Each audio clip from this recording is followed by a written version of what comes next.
Here's the fourth and final installment of my conversation with Matthew Lee Anderson about his article that was in Christianity Today in March of 2013 called Here Come the Radicals. It was a pleasure to chat with Matthew, and hope you enjoy the interview. You can get more of all this kind of fun over at DougPagittRadio.com.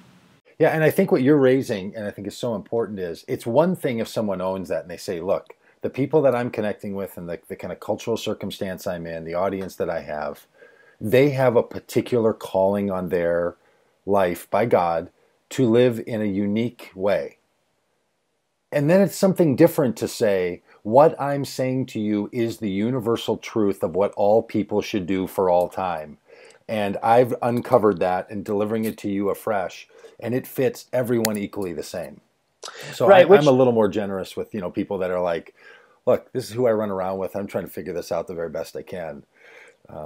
Yeah, which granted, none of them are going to say this is what everyone should go and do. But all of the stories that they're going to use are of people who go and do these things. I know. And part of the problem is so we can talk about the economics of poverty and whatnot. Mm-hmm. But we should also recognize that the social capital that we talk about is its own form of capital in one sense. Mm-hmm. And I love capitalism. So again, I don't have a problem with this. But it is interesting to me that it seems like on every move or at every stage where people make a decision about whether to write another book, whether to engage in social media more, or whether to do the sort of things that make one famous, then you start making the sort of justifications about stewarding what God has given, the vocation, and all the sorts of things that upper middle class folks have made about living in the upper middle class communities. And it seems like, I'm all for people vocationally going and serving the poor, but then maybe just don't write a book about it. And do something really radical in our day and age, which would be to not say something publicly. Mm-hmm. Because the really radical thing to do would be to be anonymous. Oh, interesting. Yeah. Well, and I guess we should be straightforward here too. That you write books, I write books, and we're making a YouTube video of us talking about this, so people can watch us, right? So, which again, I'm fine with, but I'm not the one making the radical sales pitch here. Yes, that somehow you're So buy our books, don't buy theirs. Don't even buy my book. If my book is no good, don't buy it. No, frankly, if my publisher would go for it, I'd give my book away for free.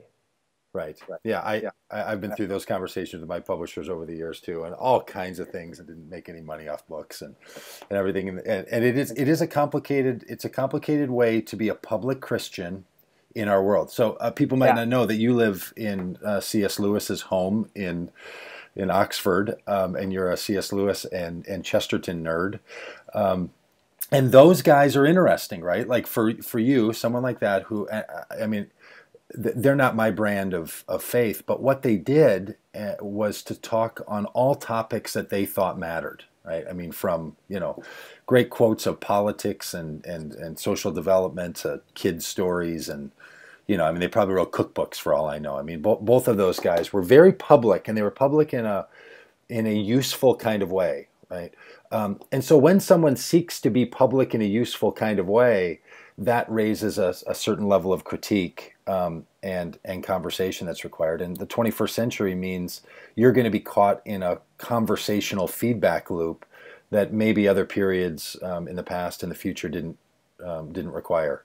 Of someone, but we are in a strange age, Yeah, it's a very strange age, and I could be too much of a publicity cynic, and you can look at me and say, well, it's because my books don't sell, and I'm happy owning that. But there's a real part of me that thinks the really influential words that are being written right now are in the journal of someone who is unknown to the world, and that journal won't be discovered until 3 generations hence. And we see the last remaining vestiges of an intellect like Lewis. You know, that's a romantic story that I can tell about that. But I have in one sense, because I am a Chesterton and Lewis fan, I take a pretty dim view of my own light. I mean, good Lord. If what the world has come to is me writing articles for Christianity Today rather than Carl Henry, then we ought to just say we're in a sad state. Yeah, I don't know. Maybe the friends of Carl Henry would have said, "No, Matthew, you're really much better than you think you are." I knew that guy. He was right. But I've been reading C.S. Lewis's diary lately. Yeah, and Lewis in his diary wrote words and wrote in ways that I will never write publicly because I ain't that good and ain't gonna be that good ever. And we're not gonna have someone who's that clear for another 5 generations at least. Yeah, he was an outlier. Matthew, thank you. Hey, how are things going over at the Gospel Coalition and with that crowd? I love them. They're great. Are they hanging in there? Oh, yeah. Right. They're great folks. I've been very thankful for their willingness to let me say things like this. Good. They've been very kind to me, so I'm very, very grateful for them. Good. Well, tell them I said hi. I will. I'm sure to go a long way. All right, buddy. Hey, thanks a lot. Congratulations on the article. Are you going to be writing some other ones soon? Do they pick you again for a cover article? We'll see. You know, I've got a book coming out. My publisher, I'm sure, would want me to say that. Yeah, I would want you to say that too. What book is that? So it's called The End of Our Exploring, a book about questioning and the confidence of faith. Really?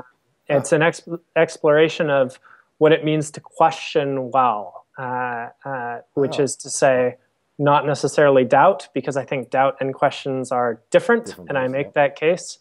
But I think we need a theology of questioning, and that's what I try to do. Oh, it's so interesting. I'm working on a book called Flipped: Good News for Those Who've Changed Their Minds, Those Who Want to, and Those Who Are Afraid They Might. So it's the same kind of thing, right? It's trying to argue a philosophy, a theology of how you change.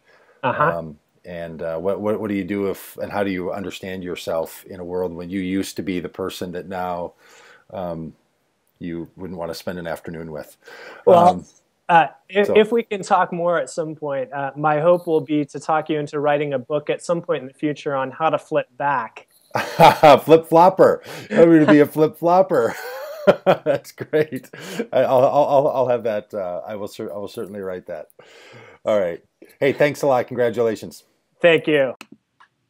All right. Hey, thanks for watching. You can pick up videos and audios of the regular weekly radio show, Doug Pagitt Radio, Thursdays, 10 a.m. to 11:30 a.m. Central Time, around the world. Maybe even on the space station. Religious radio that's not quite right.